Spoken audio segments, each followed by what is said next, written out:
This is a North Carolina Amber Alert for a child abduction. Lenore County Sheriff's Office is searching for Yesenia Denise Lopez. Yesenia is a 15.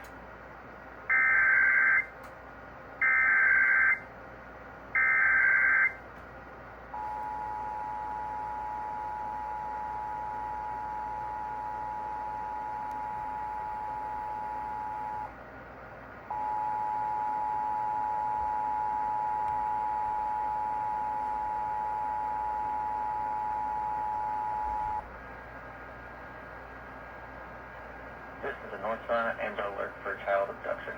Lenore County Sheriff's Office is searching for Yesenia Denise Lopez. Yesenia is a 15-year-old Hispanic female, approximately 4 feet 11 inches tall, weighing 150 pounds. She has brown hair and brown eyes.